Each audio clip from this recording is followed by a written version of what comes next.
MSc class.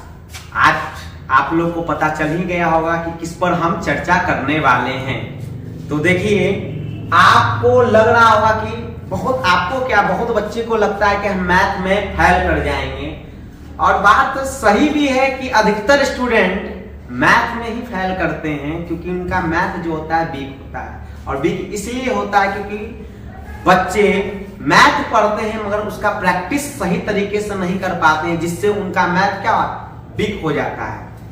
तो आपको हम एक ब्रह्मास्त्र देते हैं कि आप कैसे फेल होने से बचें और मैथ में अच्छे स्कोर करें। तो देखिए, आपके पास एक क्वेश्चन बैंक होगा, ठीक है। क्वेश्चन बैंक छोड़िए, पहले एक चीज आप जान लीजिए कि किसी भी चीज को या किसी भी, मान लीजिए एक युद्ध है, युद्ध को जीतने के लिए एक अच्छी रणनीति होना जरूरी है। और उसी प्रकार बिहार बोर्ड में मैथ में अच्छे नंबर लाने के लिए या पास करने के लिए आपको उसका जो क्वेश्चन का पैटर्न है वो समझना आपको जरूरी है। इसी कारण से आपको क्वेश्चन बैंक करना चाहिए। और आपके पास कम टाइम बचा हुआ है, तो हम आपको बताते हैं कि कम समय में आप अच्छे स्कोर कैसे कर सकते हैं। तो देखिए, मेरी बात सुनिएगा। आप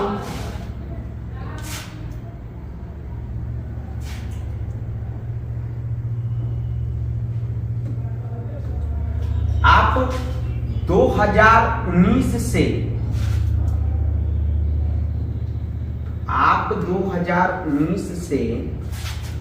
2022 तक के क्वेश्चन को सॉल्व कर लीजिए। अगर आपके पास नहीं टाइम है ज्यादा, तो कम से कम 2021 और 2022 का प्रीवियस मैथ का क्वेश्चन जरूर सॉल्व कर लीजिए। इससे आपको बेनिफिट ये होगा कि आपको तो पहला नंबर क्वेश्चन का पैटर्न समझ में आ जाएगा कि क्वेश्चन पूछता क्या है। दूसरी बात कि यदि आप 2021 और 2022 का क्वेश्चन कर लेते हैं, तो आपको देखिए, मैथ जो होता है वो कॉन्सेप्ट बेस्ड होता है। आपको हर कॉन्सेप्ट का रिवीजन हो जाएगा। अगर आपके पास टाइम है तो 2019 से 2022 तक के पेपर को कर लीजिए, जिससे आपको हर चैप्टर का रिवीजन भी हो जाएगा, हर क्वेश्चन का रिवीजन भी हो जाएगा अच्छे तरीके से, और आपका कॉन्सेप्ट जो है मजबूत हो जाएगा, जिससे आप अच्छे से अच्छे स्कोर कर सकते हैं। देखिए, ऑब्जेक्टिव जो है, ऑब्जेक्टिव में आपको 100 ऑब्जेक्टिव रहते हैं, जिसमें से आपको मात्र 85 क्वेश्चन बनाने के लिए रहता है। तो सबसे पहले एक बात याद रखिएगा कि आप ऑब्जेक्टिव में कम से कम जो इजी पैटर्न पे क्वेश्चन है, जो आसान से प्रश्न है, जिसका कैलकुलेशन हार्ड नहीं है, उसको सबसे पहले कीजिए, जिससे क्या हो सके। देखिए, उसमें क्या है कि 50 ऐसे प्रश्न होते हैं जो देखते के साथ उत्तर आ जाते हैं। अगर आप 2021 और 22 भी कर लेते हैं अच्छे तरीके से, अच्छे कंसेप्ट के साथ, तो आपको अच्छा से अच्छा बेनिफिट आपको एग्जाम में मिलने वाला है, और आपका जो फेल होने का डर है वो खत्म हो जाएगा। आराम से आप अगर 2019 से 22 तक कर लेते हैं, तो 50 में 50 को पहले नंबर ऑब्जेक्टिव में कर लीजिएगा। अगर 2019 से लेकर 2022 तक के पेपर को हम कर लेंगे, तो उसके बाद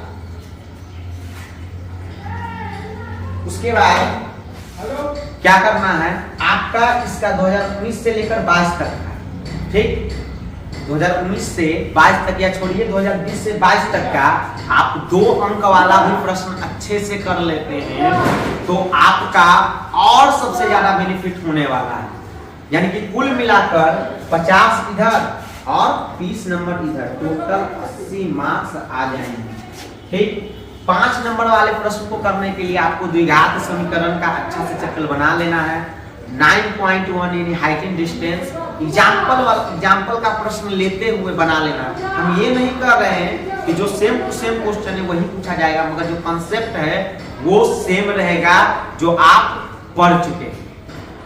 तो आप लोग से उम्मीद ये करते हैं कि आप क्वेश्चन बैंक को अच्छे से क्लियर कर लें। ठीक है, अगर आप आज क्वेश्चन बैंक को अच्छे से क्लियर कर लेते हैं तो आपको कोई कठिनाई नहीं होगी। और एक बात और, कम से कम परीक्षा में जाने से पहले एक सेट मैथ का बनाकर जरूर जाएं, जिससे आपको वहां पर जो भी गलती हो वो आपका रूम पर ही हो जाएगा। आपको परीक्षा में गलती होने की बहुत कम संभावना है, तो एक सेट प्रैक्टिस कर लीजिएगा। अगर जो भी गलती, मान लीजिए कि बच्चा इजी क्वेश्चन पर भी गलती कर देता है, इसीलिए आप घर में ही प्रैक्टिस कर लें, जिससे आपको ज्यादा से ज्यादा क्या हो, बेनिफिट हो। चलिए मिलते हैं नेक्स्ट वीडियो में, तब तक के लिए बाय बाय, टेक केयर। चलिए बेस्ट ऑफ लक आपके लिए एग्जाम के लिए।